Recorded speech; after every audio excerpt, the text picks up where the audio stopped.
ನಮಸ್ಕಾರ ಸ್ವಯಂ ಪಾಕ ಅಭಿಮಾನಿಗಳಿಗೆ ಸ್ವಾಗತ. ಈ ದಿನ ಸಮೋಸ ಹೇಗೆ ಮಾಡೋದು ಅಂತ ಹೇಳಿ ನೋಡೋಣ. ಪಲ್ಯ ಮಾಡಲು ಬೇಕಾಗುವ ಪದಾರ್ಥಗಳು: ಆಲೂಗಡ್ಡೆ ಒಂದು ಈ ಸೈಜಿಂದು ಒಂದು 3 ತಗೊಂಡಿದ್ದೀನಿ ನಾನು. ಪಲ್ಯಕ್ಕೆ ಒಗ್ಗರಣೆಗೆ ಒಂದು 2 ಟೇಬಲ್ ಸ್ಪೂನ್ ಅಷ್ಟು ಎಣ್ಣೆ ಹಾಗೂ ಕರಿಯಕ್ಕೆ ಎಣ್ಣೆ. Garam masala 1 teaspoon, 1/4 teaspoon ಅಷ್ಟು ಅರಿಶಿಣ, ಕರಿಬೇವಿನ ಸೊಪ್ಪು 1-2-3 ಎಸಳು, ಕೊತ್ತಂಬರಿ ಸೊಪ್ಪು ಸ್ವಲ್ಪ, ಈರುಳ್ಳಿ 2, ಒಂದು ಸಣ್ಣ ಗಾತ್ರದ ಲಿಂಬೆಹಣ್ಣು, ಇದು ನೀವು ಹುಳಿ ನಿಮಗೆ ಎಷ್ಟು ಬೇಕೋ ಅಷ್ಟು ನೋಡ್ಕೊಂಡು ಹಾಕ್ಕೊಳ್ಳಿ. ಹಸಿಮೆಣಸಿನ್ಕಾಯಿ, ಇದು ಖಾರ ಜಾಸ್ತಿ ಬೇಕು ಅಂದರೆ ಜಾಸ್ತಿ ಹಾಕಿ, ಇಲ್ಲದ್ರೆ ಒಂದು 5-6 ಹಾಕಿ. ಬೆಳ್ಳುಳ್ಳಿ ಒಂದು 8-10 ಹಾಕಿ. ಸಣ್ಣ ಚೂರು ಶುಂಠಿ, ಜೀರಿಗೆ 1 ಟೀ ಸ್ಪೂನ್ ಅಷ್ಟು, ಉಪ್ಪು ಇದು ರುಚಿಗೆ ಅಷ್ಟು 1-1.5 ಟೇಬಲ್ ಸ್ಪೂನ್ ಅಷ್ಟು ಹಾಕಿ. ಸಮೋಸೆ ಮಾಡಲಿಕ್ಕೆ ಹಿಟ್ಟು ಕಲಿಸ್ಲಿಕ್ಕೆ 3/4 ಕಪ್ಪು ಮೈದಾ ಹಿಟ್ಟು, 1 ಟೀ ಸ್ಪೂನ್ ಅಷ್ಟು ಉಪ್ಪು, ಜೀರಿಗೆ 1/4 ಟೀ ಸ್ಪೂನ್ ಅಷ್ಟು, ತುಪ್ಪ 1 ಟೀ ಸ್ಪೂನ್ ಅಷ್ಟು, ನೀರು 1/4ರಿಂದ ಅರ್ಧ ಕಪ್ನಷ್ಟು ಇಟ್ಕೊಳ್ಳಿ. ನೀವು ಕಲಿಸ್ಬೇಕಾದ್ರೆ ನೋಡ್ಕೊಂತ ನೀರು ಹಾಕ್ಕೊಳ್ಳಿ. ಈ ಉಪ್ಪನ್ನ ಹಿಟ್ಟಿಗೆ ಹಾಕೋಣ. ಹಾಗೆ 1 ಟೀ ಸ್ಪೂನ್ ಅಷ್ಟು ತುಪ್ಪ ಹಾಕಿ ಇದನ್ನು ಡ್ರೈ ಆಗಿ ಚೆನ್ನಾಗಿ ಮಿಕ್ಸ್ ಮಾಡಿ. ಚೆನ್ನಾಗಿ ಮಿಕ್ಸ್ ಮಾಡಿದ ಮೇಲೆ ಇದಕ್ಕೆ ಜೀರಿಗೆ ಹಾಕೋಣ. ಇದನ್ನ ಒಂದ್ಸಲ ಚೆನ್ನಾಗಿ ಮಿಕ್ಸ್ ಮಾಡಿ ನೀರನ್ನು ಸ್ವಲ್ಪನೇ ನೋಡ್ಕೊಳ್ತಾ ಹಾಕೊಳ್ಳೋಣ. ಹೀಗೆ ನೋಡ್ಕೊಳ್ತಾ ಹಾಕೊಳ್ಳಿ, ಯಾಕಂದರೆ ಇದು ಹಿಟ್ಟು ಸ್ವಲ್ಪ ಗಟ್ಟಿಯಾಗಿ ಕಲಿಸ್ಕೋಬೇಕು. ಒಟ್ಟಿಗೆ ಹಾಕಿಬಿಡ್ಬೇಡಿ. ನಾನೀಗಿಲ್ಲಿ ಒಂದು 1/4 ಕಪ್ನಷ್ಟು ನೀರು ಉಪಯೋಗಿಸಿದ್ದೀನಿ. ಇದು ಈಗ ನೋಡಿ ಈ ಹದಕ್ಕೆ ಬಂದಮೇಲೆ ಸಾಕು. ಹೀಗೆ ಇದನ್ನು ಗಟ್ಟಿಯಾಗಿ ಕಲಿಸ್ಕೋಬೇಕು. ಈ ಹದಕ್ಕಿದ್ರೆ ಸಾಕು. ಈ ಆಲೂಗಡ್ಡೆನ ಹೀಗೆ ಅಡ್ಡ ಮತ್ತು ಹೀಗೆ ಉದ್ದುದ್ದವಾಗಿ ಹೆಚ್ಕೊಳ್ಳಿ. ಈ ಥರದಲ್ಲಿ ಒಂದೊಂದು ಪೀಸ್ ಇದ್ದರೆ ಸಾಕು. ಇದನ್ನು ಹೆಚ್ಕೊಂಡು ಕುಕ್ಕರ್ನಲ್ಲಿ ಒಂದು 2 ಕಪ್ನಷ್ಟು ನೀರು ಹಾಕಿ ಬೇಯಕ್ಕಿಡಿ. ಆಲೂಗಡ್ಡೆನ 1 ವಿಷಲ್ ಆದರೆ ಸಾಕು. ಈಗ ನೋಡಿ ನಾ ಇದನ್ನು ಬೇಯಿಸಿ ಇಟ್ಕೊಂಡಿದ್ದೀನಿ. ಇದು ತಣ್ಣಗಾಗಿದೆ ಕೂಡ. ತಣ್ಣಗಾದ್ಮೇಲೆ ನೀವು ಇದನ್ನು ಸಣ್ಣಕ್ಕೆ ಹೀಗೆ ಪುಡಿ ಮಾಡ್ಕೊಳ್ಳಿ. ಹೀಗೆ ಎಲ್ಲ ಆಲೂಗಡ್ಡೆ ಪೀಸ್ನು ಕೂಡ ಸಣ್ಣದಾಗಿ ಪುಡಿ ಮಾಡಿ ಇಟ್ಕೊಳ್ಳಿ. ಈ ಈರುಳ್ಳಿನ ಸಣ್ಣದಾಗಿ ಕಟ್ ಮಾಡ್ಕೊಳ್ಳೋಣ. ಇದನ್ನು ಸ್ವಲ್ಪ ಸಣ್ಣ ಪೀಸಸ್ಸೇ ಮಾಡ್ಕೊಳ್ಳಿ. ಹೀಗೆ ಸಣ್ಣದಾಗಿ ಪೀಸ್ ಮಾಡ್ಕೊಳ್ಳಿ. ಈ ಬೆಳ್ಳುಳ್ಳಿನೂ ಕೂಡ ಹೀಗೆ ಸಣ್ಣದಾಗಿ ಹೆಚ್ಚಿಟ್ಕೊಳ್ಳಿ, ಪುಟಾಣಿ ಪೀಸ್ ಮಾಡಿದ್ನ. ಹಾಗೆ ಈ ಶುಂಠಿನೂ ಸಣ್ಣದಾಗಿ ಹೆಚ್ಚಿಕೊಳ್ಳಿ. ಹಾಗೆ ಈ ಕೊತ್ತಂಬರಿ ಸೊಪ್ಪನ್ನು ಸಣ್ಣದಾಗಿ ಹೆಚ್ಚಿಟ್ಕೊಳ್ಳಿ. ಕರಿಬೇವನ್ನು ಸಣ್ಣದಾಗಿ ಹೆಚ್ಚಿ, ಮೆಣಸಿನ್ಕಾಯಿನೂ ಕೂಡ ಸಣ್ಣದಾಗಿ ಹೆಚ್ಚಿ. ಇಲ್ಲ ಮೆಣಸಿನ್ಕಾಯಿ ನೀವು ಮಿಕ್ಸಿಗೆ ಹಾಕಿ ಸಣ್ಣದಾಗಿ ಪುಡಿ ಮಾಡಿಕೊಂಡ್ರೂ ಆಗತ್ತೆ. ಸ್ಟವ್ ಮೇಲೆ ಒಂದು ಬಾಣಲೆ ಇಟ್ಟು ಆನ್ ಮಾಡಿ ಗ್ಯಾಸ್ನ. ಅದಕ್ಕೆ 2-3 ಟೇಬಲ್ ಸ್ಪೂನ್ನಷ್ಟು ಎಣ್ಣೆ ಹಾಕಿ. ಈ ಎಣ್ಣೆ ಕಾದ್ಮೇಲೆ ಜೀರಿಗೆ ಹಾಕಿ, ಆಮೇಲೆ ಹಸಿಮೆಣಸಿನ್ಕಾಯಿ ಹಾಕಿ. ಹಸಿಮೆಣಸಿನ್ಕಾಯಿ ಸಿಡಿಯುತ್ತೆ, ಜೋಪಾನವಾಗಿ ಹಾಕಿ. ಶುಂಠಿ, ಬೆಳ್ಳುಳ್ಳಿ ಸ್ವಲ್ಪ ಮಿಕ್ಸ್ ಮಾಡಿ ಒಂದು ಅರ್ಧ ನಿಮಿಷ ಹುರಿಯಿರಿ. ಬೆಳ್ಳುಳ್ಳಿ ಮತ್ತು ಶುಂಠಿ ಹಸಿ ವಾಸನೆ ಹೋಗಲಿ. ಈಗ ಈರುಳ್ಳಿನೂ ಹಾಕಿ ಹಾಗೆ ಹುರಿಯಿರಿ. ಈಗ ಕರಿಬೇವಿನ ಸೊಪ್ಪು ಹಾಕಿ. ಈ ಈರುಳ್ಳಿ ಸ್ವಲ್ಪ ಕಲರು ಬದಲಾಗೋವರೆಗೆ, ಅಂದರೆ ಸ್ವಲ್ಪ ಹೊಂಬಣ್ಣ ಬರೋವರೆಗೆ ಹುರಿಯಿರಿ.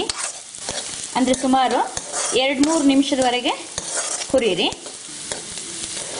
ಈಗ ಸ್ವಲ್ಪ ನೋಡಿ ಈರುಳ್ಳಿದು ಬಣ್ಣ ಬಂದಿದೆ.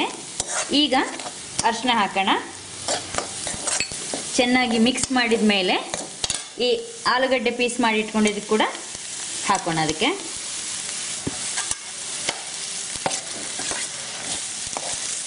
ಇದನ್ನು ಚೆನ್ನಾಗಿ ಒಂದ್ಸಲ ಮಿಕ್ಸ್ ಮಾಡಿ ಈ ಗರಂ ಮಸಾಲನ ಹಾಕೋಣ. ಹಾಗೆ ಉಪ್ಪು ಹಾಕಿಬಿಟ್ಟು 1 ನಿಮಿಷ ಬಿಟ್ಟು ಸ್ಟವ್ ಆಫ್ ಮಾಡೋಣ.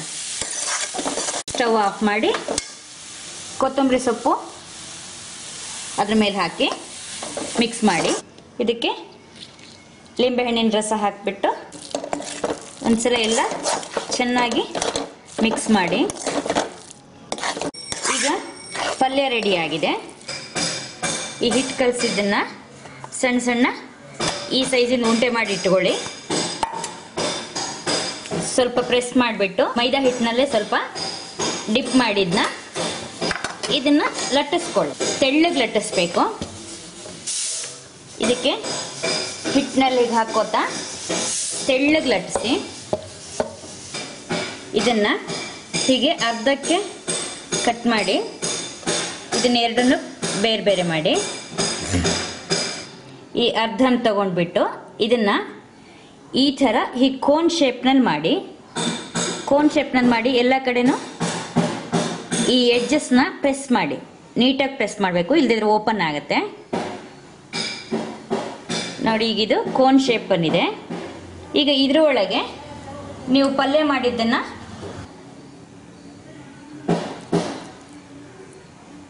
ಈ ಪಲ್ಯ ಹಾಕಿದ್ಮೇಲೆ ಈ ನೀವು ಯಾವ ಎಡ್ಜಸ್ ಕಡೆ ಇಲ್ಲಿ ಪ್ರೆಸ್ ಮಾಡಿರ್ತಿಲ್ಲ ಇದನ್ನ ಹೀಗೆ ಬಗ್ಸ್ಬಿಟ್ಟು ಈ ಎರಡು ಸೈಡನ್ನ ಸ್ವಲ್ಪ ನೀರು ಹಾಕ್ಬಿಟ್ಟು ಇಲ್ಲಿ ಎಡ್ಜಿಗೆ ಇದನ್ನ ಹೀಗೆ ಪ್ರೆಸ್ ಮಾಡಿಬಿಡಿ. ಎಲ್ಲ ಕಡೆ ಕ್ಲೀನಾಗಿ ಲಾಕ್ ಆಗೋ ಥರ ಪ್ರೆಸ್ ಮಾಡಿದರೆ ಈ ಸಮೋಸನ ಕರಿಯಕ್ಕೆ ರೆಡಿ ಆಗಿದೆ. ಈಗ ಹೀಗೆ ನೀಟಾಗಿ ಪ್ರೆಸ್ ಮಾಡಿ. ಈಗ ಇದು ಸಮೋಸ ಶೇಪ್ನಲ್ಲಿ ಬಂದಿದೆ ನೋಡಿ. ಒಂದನ್ನು ಮಾಡೋಣ. ಇದನ್ನು ನೀವು ಅಕಸ್ಮಾತ್ ಲಾಕ್ ಕ್ಲೀನಾಗಿ ಆಗಲ್ಲ ಅನ್ಸಿದ್ರೆ ಹೀಗೆ ಸ್ವಲ್ಪ ನೀರು ಹಚ್ಚಿಕೊಂಡು ಇದನ್ನು ಕೋನ್ ಶೇಪ್ನಲ್ಲಿ ಈ ಥರ ಈ ಎಡ್ಜ್ನೆಲ್ಲ ಪ್ರೆಸ್ ಮಾಡಿ ಆದಮೇಲೆ ಅದಕ್ಕೆ ಪಲ್ಯ ಹಾಕೋಣ. ಪಲ್ಯ ಹಾಕಿದ್ಮೇಲೆ ಈ ಎಡ್ಜ್ ಕಡೆಯನ್ನ ಒಳಗೆ ಮಾಡಿಬಿಟ್ಟು ಇಲ್ಲಿ ಸ್ವಲ್ಪ ಸುತ್ತ ನೀರು ಹಚ್ಕೊಂಡು ಹೀಗೆ ಪ್ರೆಸ್ ಮಾಡಿಬಿಡಿ.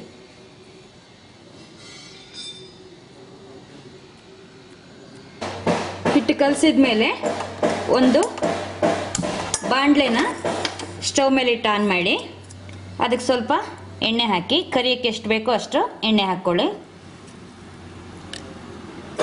ಈಗ ಎಣ್ಣೆ ಕಾದಿದೆ ನೋಡಿ. ಇದಕ್ಕೆ ನಾವು ಈಗ ಸಮೋಸ ಮಾಡಿ ಇಟ್ಕೊಂಡಿದ್ದನ್ನ ಹಾಕೋಣ.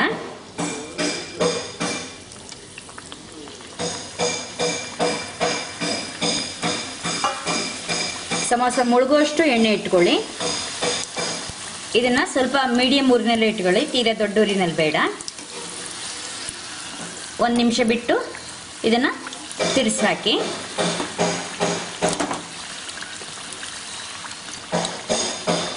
ಇದನ್ನ ಸಮೋಸ ಕಲರ್ ಅಂದ್ರೆ ಒಂಥರ ಹೊಂಬಣ್ಣ ಬರೋವರೆಗೂ ಇದನ್ನ ಫ್ರೈ ಮಾಡಕ್ ಬಿಡಿ. ಹೀಗೆ ಇದನ್ನ ತಿರ್ಸಿ ಹಾಕೊಳ್ತಾ ಎರಡೂ ಕಡೆನೂ ಹೊಂಬಣ್ಣ ಬರೋವರೆಗೆ ಕರಿಬೇಕು. ಈ ಕರಿತಾನೆ ನೀವು ಮತ್ತೆ ಉಳಿದ ಹಿಟ್ಟನ್ನು ಕೂಡ ಲಟ್ಸ್ಕೊಂತ ಸಮೋಸಕ್ಕೆ ರೆಡಿ ಮಾಡ್ಕೊಳ್ತಾ ಇರಿ. ನೋಡಿ ಈಗ ಇದು ಹೊಂಬಣ್ಣ ಬಂದಿದೆ. ಎರಡು ಸೈಡು ಒಂದೇ ಥರವಾಗಿ ಕಲರ್ ಬಂದಿದೆ ನೋಡಿ.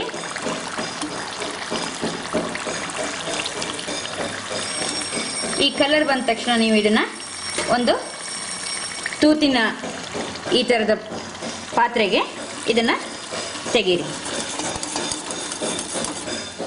ಎಣ್ಣೆ ಚೆನ್ನಾಗಿ ಎಲ್ಲ ಕ್ಲೀನಾಗಿ ಆ ಬಾಣಲೆಗೆ ಬೀಳಲಿ, ಇದಕ್ಕೆ ತೆಗೀರಿ. ಹಾಗೆ ಉಳಿದಂಥ ಸಮೋಸ ಮಾಡಿ ಇಟ್ಟುಕೊಂಡಿದ್ದನ್ನು ಕೂಡ ಹಾಕಿ ಕರೀರಿ.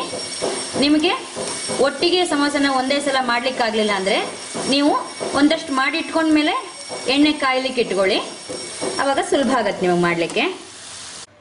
ಸಮೋಸಕ್ಕೆ ನಾನಿಲ್ಲಿ ತರಕಾರಿ ಆಲೂಗಡ್ಡೆ ಈರುಳ್ಳಿ ಮಾತ್ರ ಬಳಸಿದ್ದೀನಿ. ನೀವು ಬೇಕಂದ್ರೆ ಕ್ಯಾರೆಟ್ ತುರಿದು ಹಾಕೋಬೋದು, ಹಾಗೆ ಬಟಾಣಿ ಕೂಡ ಹಾಕೋಬೋದು. ಆಮೇಲೆ ಈ ಸಮೋಸನ ಮಾತ್ರ ನೀವು ಬಿಸಿ ಬಿಸಿಯಾಗೆ ತಿನ್ನಬೇಕು, ಯಾಕಂದರೆ ಗರಿ ಗರಿಯಾಗಿ ಚೆನ್ನಾಗಿರುತ್ತೆ. ನಾನು ತಗೊಂಡ ಅಳತೆಯಲ್ಲಿ ನೀವು ಈ ಪದಾರ್ಥಗಳನ್ನೆಲ್ಲ ತಗೊಂಡ್ರೆ ಸುಮಾರಾಗಿ ಒಂದು 24 ಸಮೋಸ ಆಗುತ್ತೆ. ನೋಡಿದ್ರಲ್ವ ಸಮೋಸ ಹೇಗೆ ಮಾಡೋದಂತ ಹೇಳಿ.